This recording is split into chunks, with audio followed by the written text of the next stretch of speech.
Hi, with a flick of a switch, we turn night to day and day to night. We can change seasons, actions and states of mind. Light is everywhere, used endlessly and very much a part of our modern world. But what is it? How do we use it? And how is it changing our environment and our behaviours?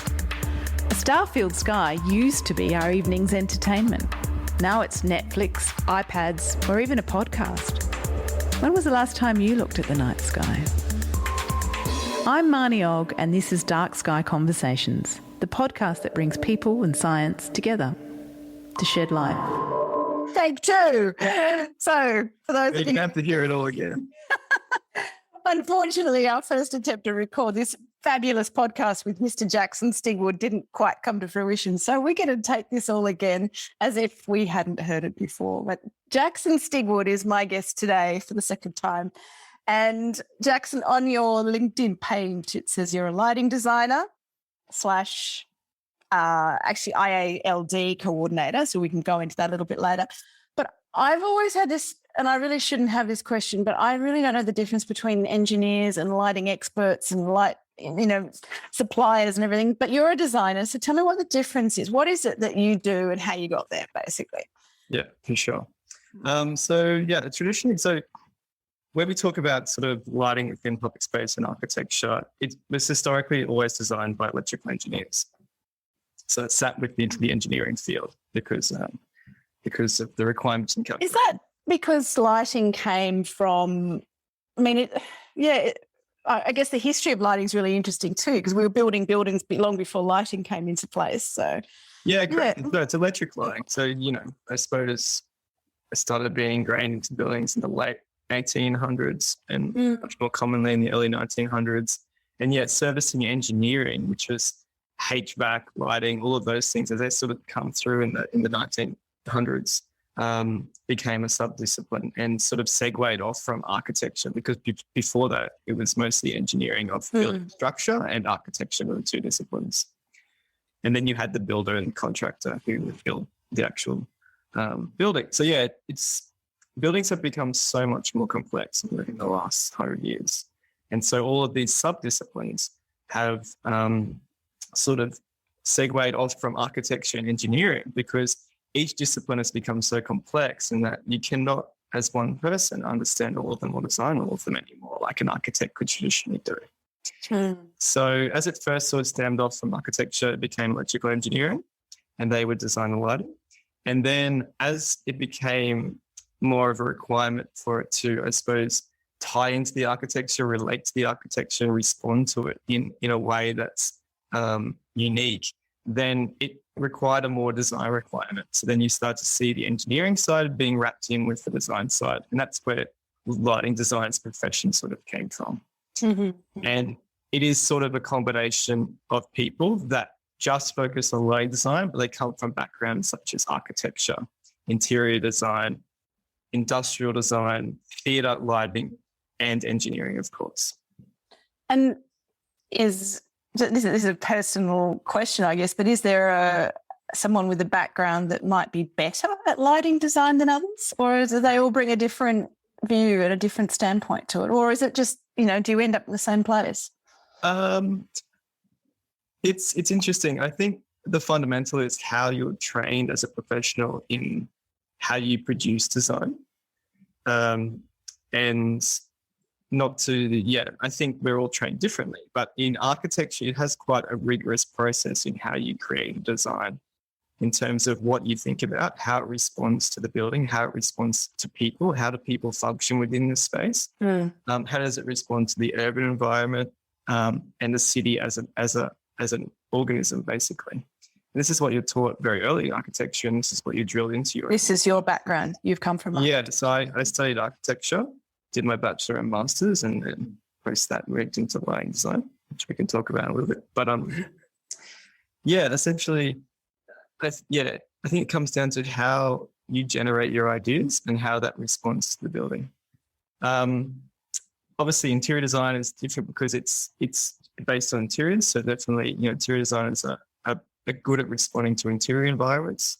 architecture is probably a little bit more broad. It's more like you can do interiors, but you can also do exteriors and building facades and the urban environment. Engineering-based background is much more technical. So they understand a lot more like, as a fundamental basis on how light is distributed, how it reflects, how it is absorbed, and all of the electrical components that sit in a light fittings, the control equipment and all of those things. Theatre designers are very good at understanding how to produce an effect, because they're basically producing scene after scene after scene over a time frame, basically building a piece of architecture every month or so. And so they're very good at knowing how to create what they want to create and coming up with sort of ideas that sort of test architecture as well.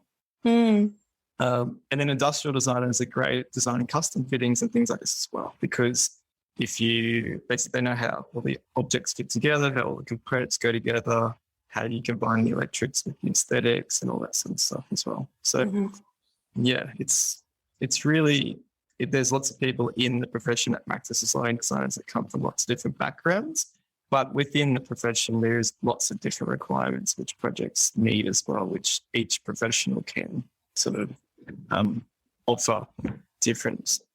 Yeah. And I imagine there's a variety of people in various companies that have, different skill sets as well, so that you're big companies, et cetera, would be able to bring all those skills and all those understandings into a project. Yeah, definitely. The Lighting firm I started with had all of those backgrounds within it. Yeah, right. So I've got a question for you though. If you're someone that plays around with light, why are you interested in the dark? In the dark. Oh, okay. Well, yeah. I suppose that's Isn't that a contradiction? Isn't that something that you're not meant to do? You're just meant to put more and more lights in? Yeah, I suppose when you think about the history of it, it's like 100 years or so ago, we didn't have much electric lighting. So you realize very quickly that lighting, like, although it offers so many things that we didn't have, it's also the problem. If you look at a building form, for example, like the towers that go up in cities now, the floor plate is enormous. It has like a single glass skin around the perimeter, and you might be 15 meters from a glass skin in the middle of the space. These spaces can only exist because lighting exists as electric lighting. Before this, they couldn't build these spaces because you wouldn't be able to get light into the middle of the space. So it was always controlled by the height of the windows and the depth of the space.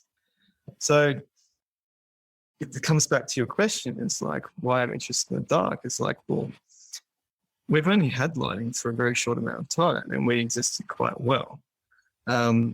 So I think that it needs to be a much more considered approach to how we add light and how we control light, so that we don't just keep adding and lose that connection that we've always had.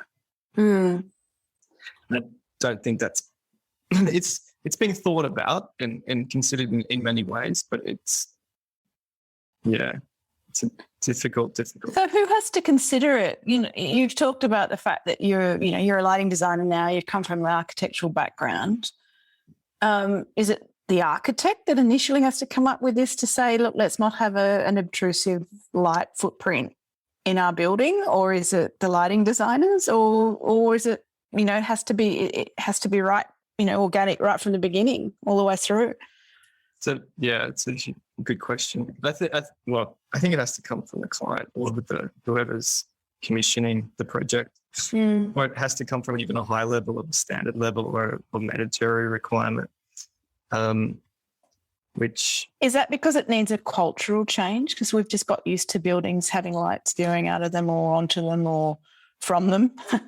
Yeah, but, I mean, see, if we think of like keynote projects or projects that set an example for everyone else, they're a very small percentage of all projects. And most projects, to be honest, are driven by financial, like what's the development ratio and how much can they make out of the building, and what's the overall cost of that building.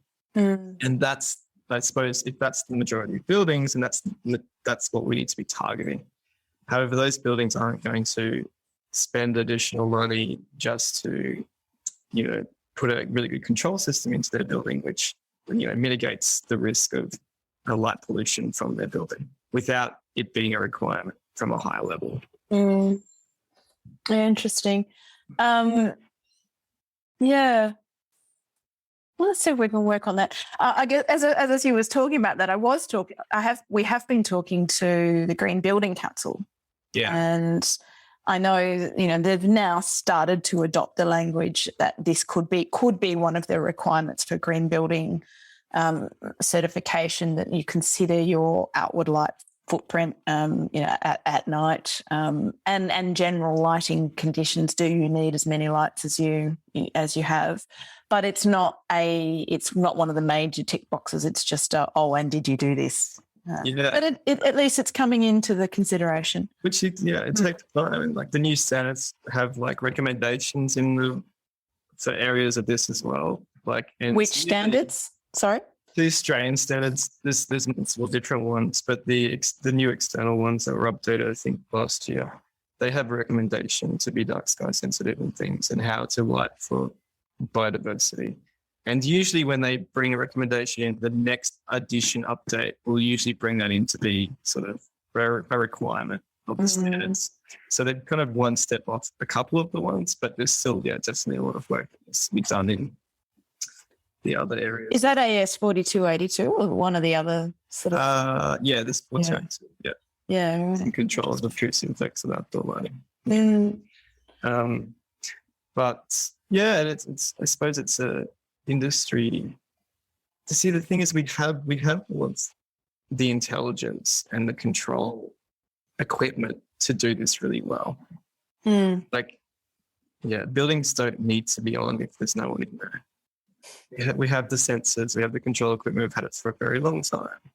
It's just, things have become so sped up and compressed in their time frames of delivery and getting them operational that a lot of the time they don't get commissioned to the level that they should, or equipment just doesn't get installed, it gets removed at the last minute, and then they become very, very unintelligent systems of just being on or off, and if someone leaves a switch on, then they stay on. I think there's also a lot of, we've always done it this way, or we know this works. Some people don't want to experiment. And I think the other thing that I went to a lighting council of some sort. I don't remember which organisation it was, but I went to a dinner once, and it was at Darling Harbour, and I think I made some dark sky comment, and the person opposite me said, but look at what we're looking at. We're looking at a cityscape which is attractive. People come here to look at that. They look at the city lights on the water. They look at the advertising, and it becomes the identity of that city, which is true to some extent. And I always think about that. If we had a city that was completely blacked out, would we get? I don't know. We are attracted. Well, it's like when you're driving to a city when you're a kid. I still remember driving to, because I lived in the country in Queensland, and we used to drive into Brisbane every now and then. And I still remember driving there as a kid, and just like looking up and being like, "Oh my god, look at this big city with these lights and everything." And exactly right. The river sort of wraps around, you got the reflections, and it's quite beautiful. And that's true. It's kind of the, like, now that we understand light at night and how it affects us and how it affects other things and the consumption of it, like, is there a responsibility to reduce that? Like, it's really, because it is a commercial entity as well, and they're trying to bring people in and have a nighttime economy. Yeah, they're always talking about the nighttime economy and how are we going to get it going, and let's do another Vivid show all year round. So it's not about shutting it down all the time, but if something's operational, it should be able to be on. But if something's not operational and it's left on, it doesn't. I think there's better. One of the best models I saw, and I experienced it and thought about it, and then I actually heard someone from Steenson Varming actually doing a talk on this, and I was like, that's what I was seeing. Because when you go to Prague, they have beautiful historic, iconic buildings on the mountaintops and throughout the village, and they only light up a certain number of them at a time. Mm. So, you're not bombarded with all the other things. You're actually seeing the highlights of the town. Yeah. At various stages as well. I didn't realise they actually changed them, and I can't remember if it's daily or hourly or whatever. But it is really truly beautiful that the things that you really want to see are really, really shown up beautifully. Yeah, It's an interesting idea to have a master plan of the city. Basically, the brighter buildings were the older buildings, so the illumination of a building was basically dictated by how old it was. So you have all the historical buildings which are quite bright, and then if it's a brand new building, it can't just become flashy overnight. It has to go through the process of being retained by the city because people like it before it can become an object which becomes part of your night. Interesting. Yeah. Cultural aesthetics. Yeah. You're listening to Dark Sky Conversations with Marnie Ogg. We'll be right back after these messages from our sponsors.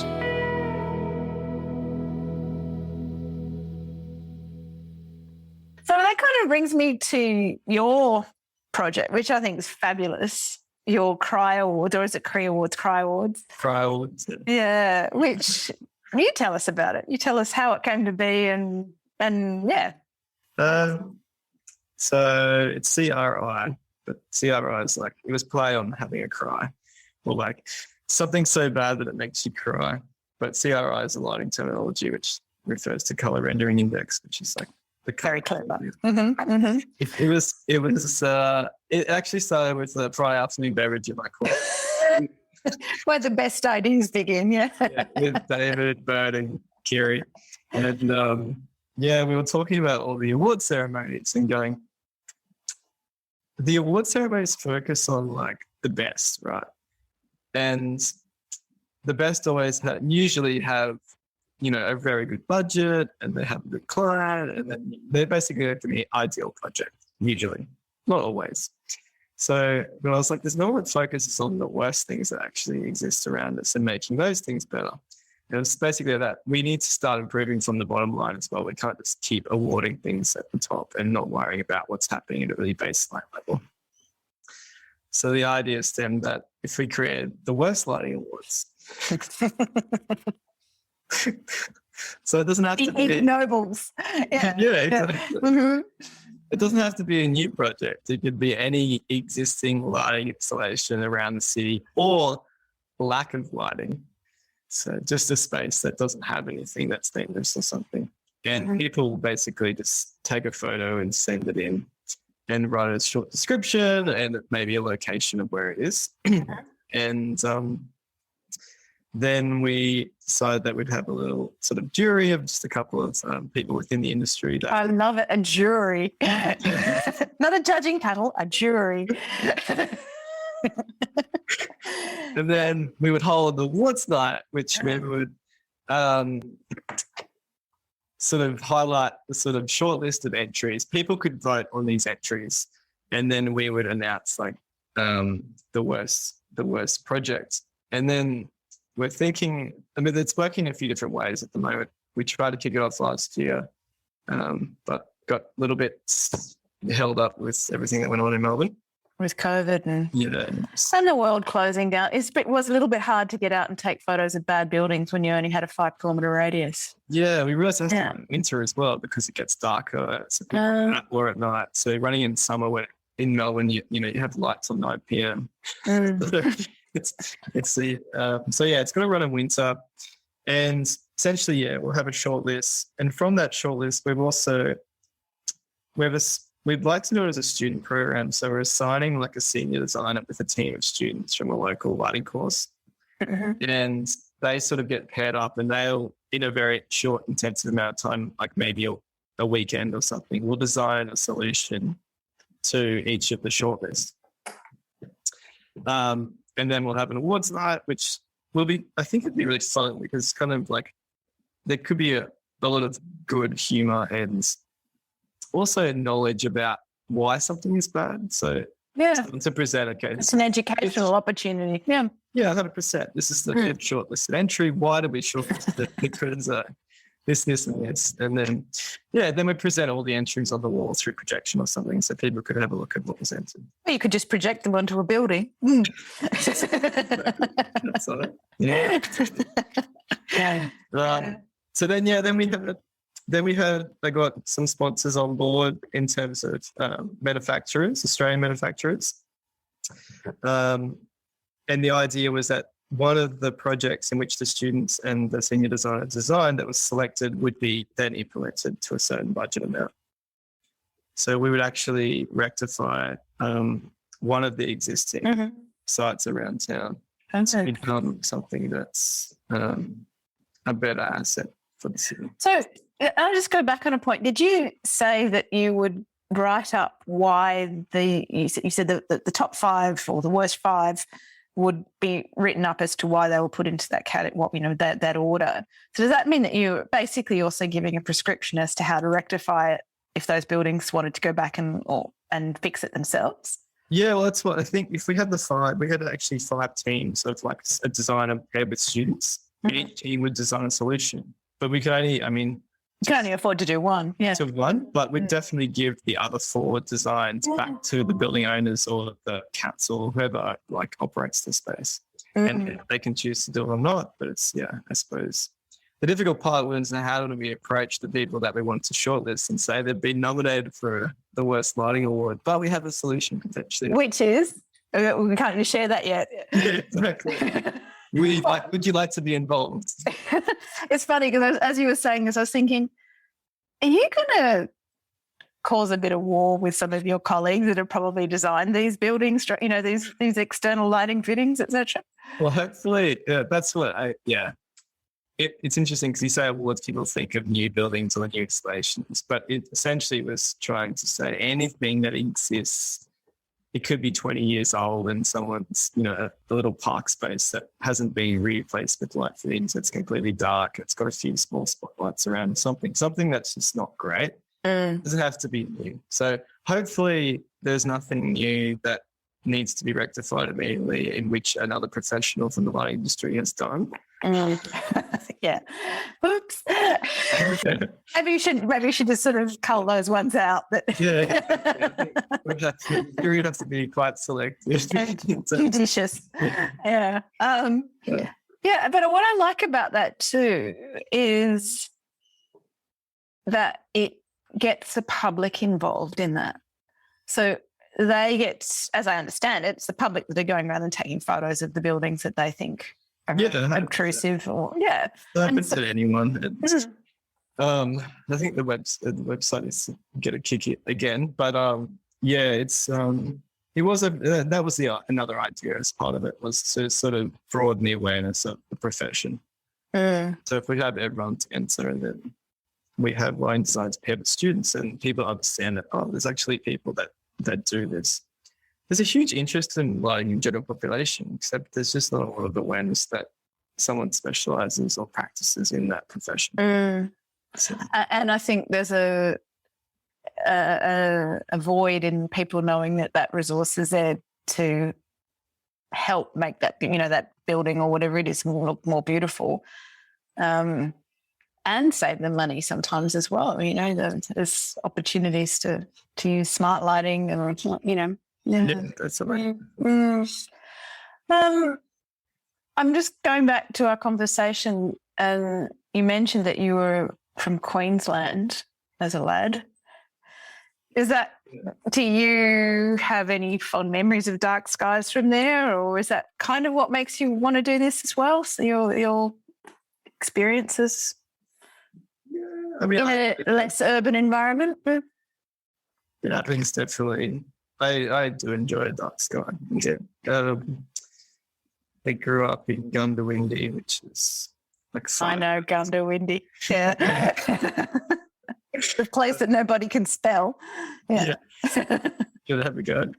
GONDOWINDI. Ooh, close. Go on. Tell me. It's just DI. Oh. Couldn't die window.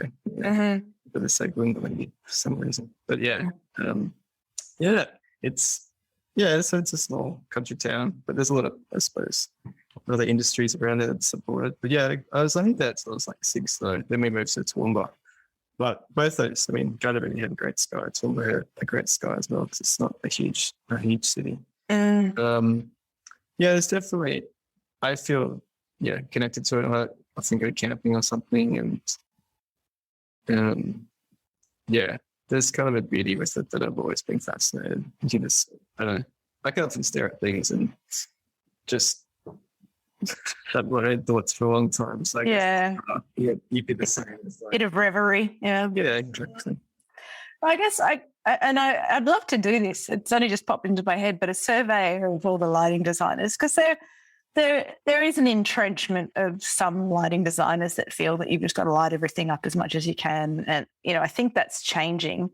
And maybe I'm talking out of turn, but I'd love to do a poll to see how many lighting designers have an association with the dark sky, or have it been brought up or have seen it, because I think there's certainly a group of people. I was going to say a majority. I won't say a majority because I don't know, but I take people out to Siding Spring from cities, and I think sometimes I can't believe these are sometimes 50, 60, 70-year-old people who have never experienced a dark sky. Yeah, it's insane. So if you are working in a field where you're lighting, you're modifying the environment by using light, and you've never experienced dark, how can you appreciate it in a way? Fully appreciate it. Yeah, it's something you don't realize. Like, I'm sure, I don't know if you're the same or not, but because I grew up in the country, it felt like it was always just there.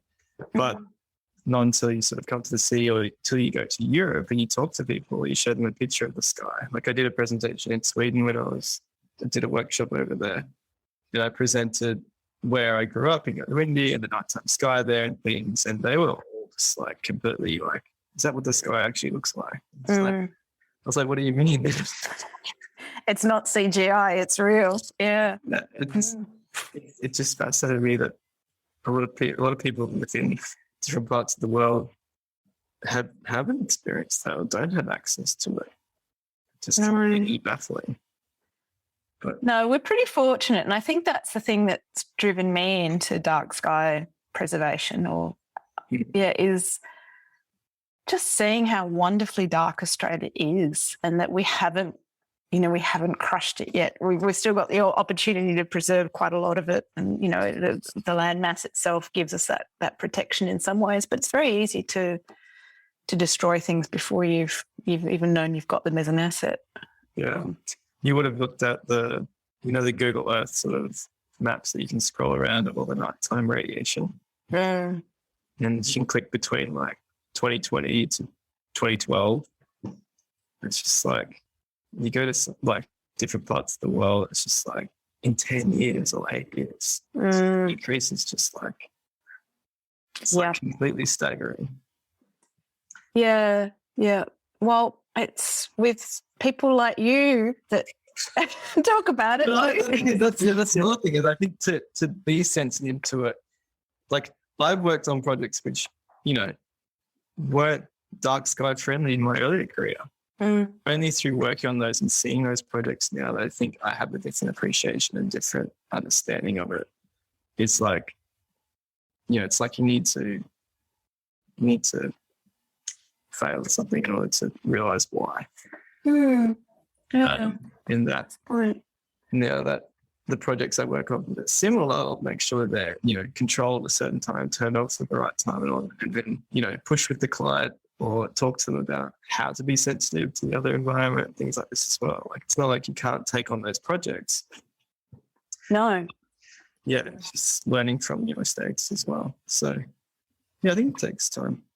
Yeah. But there is a commercial side as well. Like, if you're tendering for a project and the client wants it to be something that operates 24 hours a day, it's a big attraction to the city, and you're a consultant and they ask you to do the projects, like, you're caught in a difficult situation about saying, hey, maybe we think about it in this way, but if they're driven on that's what they want, do you take the project on or not? And do you? I haven't taken anything on in which that's been a conflict. That's my own practice, no. I haven't had someone approach me that's been that strong-minded about what they want about. I think the experiences I've had, and it's certainly I'm not talking about somebody's building, but light pollution is such a novel concept still for so many people that most people will listen to you. You know, it's not like mining or, I don't know, I can't think of another topic, but some people sit in an entrenched spot when it comes to some conservation issues. You know, they either for or against, or they don't believe in it. But most people haven't heard of light pollution. So there's still an opportunity, there's still a window there to actually talk to people and make a few changes. And, you know, even if it's little bit by little bit. And how do you explain, like, how do you get around the pollution part? Look, I talk to different audiences in different ways, but I guess a couple of the ways I talk about it is to say, you know, for millions of years we've had a day-night cycle, and in just 150 years we've shifted that by using artificial light at night and creating a false reality, as false environment. And that's, you know, like everything else, if we pour concrete over it or cut down the trees or anything, that we're adapting the natural process, we're changing it. And some people will click onto that, other people will click onto health, you know, implications. The thing is pollution has so many different sides to it, because pollution can be something that affects humans, or it can affect biodiversity. It can affect everything around us. It can also pollution is in because it consumes energy, and most of our energy still comes from places that pollute or things that pollute. So there's so many different factors on how it can affect us, or how it can be considered pollution. Just had a really strange segue thought as you were saying that. Not segue, but tangential.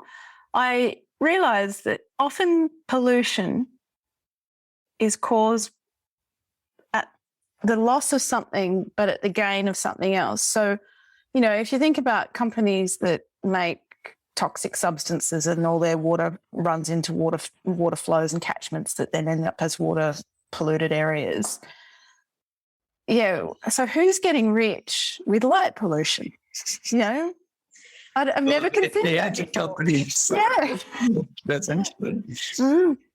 Which, I mean, is something we definitely need to talk about. It's like because the majority of light pollution comes from public assets. What I understand, it's like roads and things like this as well. Sports grounds and you can see that, like, you fly over any city, what do you see? Like, what stands out everywhere? Highways and roadways and pedestrian areas and things like this. Buildings, small part, or houses, but street lighting is a huge part. It's the main one, So who's making the street poles and the energy that goes with it? Yeah, that's right. Although if we all go off grid, and we all make it's a really difficult. Even getting your head around it, I didn't really get my head around it until a couple of years ago when I went to like a smart lighting summit in Melbourne, and it's a conference I did a talk at, but it's predominantly for sort of councils and government authorities and manufacturers and a few consulting firms and things like that as well. And talk to people within councils on how they operate their lighting and things. A lot of councils don't own the asset. They don't own the pole. Yeah. They only own the light fitting. And they're really, most councils are, quite tight financially. So it's all like, how much does this cost? What's the cost benefit? The cost benefit of going from a high pressure sodium or metal halide or something which consumes, say, 250 watt down to like a 50 watt LED is during replacement is a huge savings. That's like, a fifth electricity. So a lot of them have gone ahead and done that within their councils because they can see the payoffs. However, the control side of that in actually having a sensor or a video monitoring or something that basically tells the system that no one's in that street, the cars or anything. So therefore everything should dim down, turn off, is a whole different side. It's quite expensive. And, it might take it from a 50 watt fitting down to a 30 watt fitting if it's dimmed or something, which is really like a very small amount of saving. So we've installed this infrastructure, but retrofitting it so it actually turns off or dims down completely is a very small cost benefit to these organisations now. So we're caught in this conundrum of that we have the technology, but the cost benefit to these councils to do the work is not worth it. So it has to be a moral or an ethical obligation to them. Exactly. Yeah. And it's not, these fittings are producing the same amount of light as the 250 watts. So it's not like we've reduced light, we've just reduced our consumption, but the amount of light that they're still producing and polluting with is the same. Well, and the other thing is that the light often now is going down, which is great. We've reduced our light print going up into space to the ISS, but it's going down at a great rate of knots, and they've often councils put in a more powerful light at the same distance that they had before. So, houses suddenly have their backyard full of brighter, whiter light. Yeah. So I was going to ask you about that because not everybody might know about it. And I noticed the other day, in fact, this morning as I was on my run, our street's all smart lighting controlled, and you've just mentioned it. But I don't know that everybody knows what that is, and you've just said if there's any obligation to use it. Why would councils even install it? Is it something that automatically comes with the lighting construction that comes, lighting poles that come out now, or?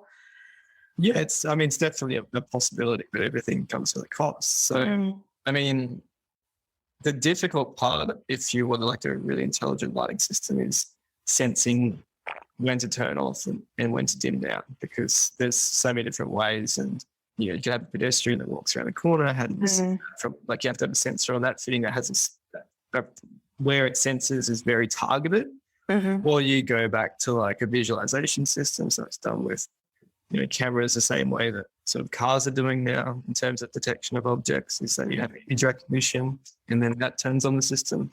But these systems are, quite, especially the image recognition is still in its infancy, I suppose, in development and quite expensive. But in the future, I think in probably 4 or 5 years, we'll definitely have more economical solutions to these problems. And they can be retrofitted.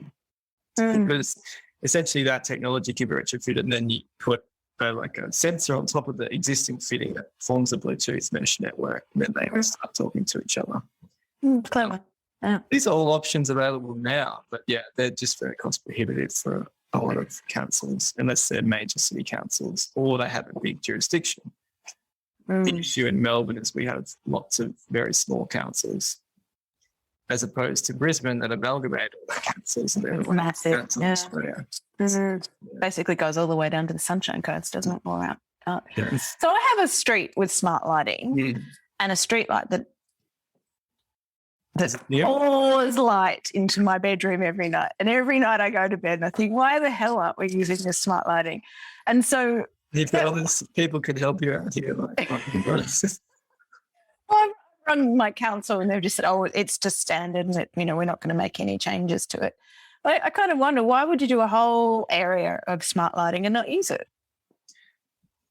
That's the operational side, which... it's either they've got too much on their plate, they haven't got around to it, or the councils. The other thing with the really small councils is the teams that they have in there are all the same. So if you have a small council area, you can only afford to hire so many people. If you have a big council like Brisbane, you can employ line designers and things because your team's huge. So there's kind of it all comes back to money. It does. And knowledge as well. So, I think I was teaching this guy a little bit about, just general concepts and, what I was asking for. I have to look into that. Now, I don't know what level he was. Yeah. But I certainly understood people's frustration when they when they try and talk to their council about changing lights or modifying them or even checking to see that they're actually working correctly, there's another language around it that the public don't always know. And then, often you don't have any rights, and often the council doesn't have any rights as well. It's not them that installed it, it's Ausgrid or Energy Australia or whoever it is that's put it in. And yeah. It's just why what you're doing is so important. The education part, like once people become aware of it, then I think that becomes quite sensitive to it. And the more people that ask for it, the more that change has to occur. Yeah. It happens on projects all the time. Like the project with the City of Melbourne, which I've never told you about, the signage project. So basically they were updating their policy for signage. And initially it's like, signage, okay. But you just don't you realize once you start thinking about it, it's like a huge part of the city's lighting at night is signage. Yes, everywhere. It's all illuminated. Then you have digital signage assets now, like screens that are placed everywhere. And lit up at daytime temperature, daytime, so that everyone can see it, and that doesn't change at night. So you can actually, you've got a sundial in the middle of the night from it, basically. So as part of, I paired up with an urban design company to do that project, and it's they brought Kelly Penvalley on board. Kelly, of course, the Professor Shantha from the University of Melbourne. Kelly's been on the lead. Biodiversity and things like that. Total ecology. And then Professor Shantha is more on the effects on humans. He's done lots of research into that for many, many years. And they both presented to the City of Melbourne and conveyed that basically if we don't reduce the amount of artificial light at night within the cities, it's actually a health risk for the people that live within there. And how did that go down? Their response to it was more that we need to reduce it because the City of Melbourne's very they're very focused on having residents within the city and always having not for it just to become a commercial space. So we create all these different zones and sort of maximum levels within these zones that would be permitted of ambient lighting, and then different operational times for signage. And most of the areas that with the new policy, which it takes multiple years for policies to get pushed through. But it's to turn a lot of it off if it's not operational. Fantastic. Yeah. They were very responsive, and great. Yeah. Even people passing through this, if you're traveling through for 30 or 40 minutes on your way home, and you at a bus stop with a signage that's face in a warm colour temperature, you're there for 20 minutes waiting for a tram. Then how are you going to sleep in another half an hour? Abraham Heim came and talked to a conference a few years ago up at Siding Spring, Riding the Light Wave of Technology, and his research was a lot to do with, he was very diverse from birds and insects all the way through to humans, but he was particularly interested in human studies with light. And one of the statistics he told me or told the audience was that they tested melatonin levels in women after going to a grand final event, with all that huge amount of light in the stadium, know. And apparently they didn't go back to normal patterns for 3 days. Wow. Yeah, because the lighting levels, because they're insane. In which is 1,000 pitch in all directions. So the amount of light, and you're often, you might be there an hour before. It might take you half an hour to get out of the stadium. I mean, there might be other things. Advanced. It's not actually the game; it's just the light. Exactly. So we really still learning. Anyway, I'm just going to end us up on just your final point, Jackson. Before I forget this, because I will forget, I must tell our audience to go to the Australasian Dark Sky Alliance YouTube channel and look for your wonderful webinar that you did for the Australasian Dark Sky Alliance on your light rights with David Byrne, which is great. It was a really nice fireside chat with you talking about, people's rights with light, and maybe that's where we end up by just what do you want people to know? What are there? What do you want someone to take away? Yeah, I think it's just that's a really It's really wide, isn't it? Yeah. But I think it's the fundamental is that we lived without electric lighting for a very long time, where we've existed without it for until 100 years ago, for hundreds of thousands of years before that. And we existed quite well, and our bodies are used to living like that. Letting it change in 150 years. And people often think they need more light to see something or to do something, a task. When if you reduce the light and you just sit in it for 5 minutes, you'll often notice that it is enough. So adding more is not often the solution. Just let your eyes adjust. And I think that's the fundamental is I don't think we need more. People often think we need more, but we don't need more. We just need it to be better controlled and in the places that we need it. And then we can live with actually a lot less. Perfect. A lot less, and then we can see the stars. Yeah, exactly. Great. Well, thank you, Jackson. I really appreciate chatting with you. And we'll catch up sometime soon, I'm sure. Oh, I should say too, you're on the Australasian Dark Sky Alliance Technical Committee. Yes. Figure out when the next meeting is. Yeah. Yeah. Fantastic. Excellent. All right. We'll catch up soon. Say well. Thank you.